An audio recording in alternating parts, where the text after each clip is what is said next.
আজ আমরা বিশেষভাবে সৌভাগ্যবান এবং সম্মানিত যে বাংলাদেশের তিনবারের নির্বাচিত প্রধানমন্ত্রী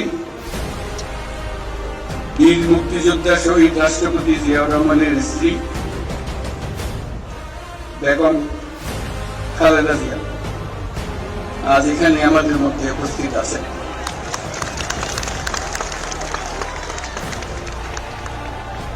এক যুগ ধরে তিনি এই শক্তি মহাসম্মানিতে অংশগ্রহণ করার সুযোগ পাননি, আজকে সুযোগ পেয়েছেন। আমরা সবাই আনন্দিত এবং গর্বিত যে আমরা এই সুযোগ দিতে পেরেছি।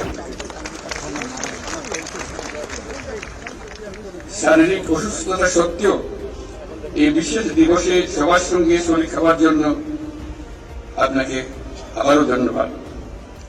আমরা তার আশু রোগমুক্তি কামনা করছি এবং এই অনুষ্ঠান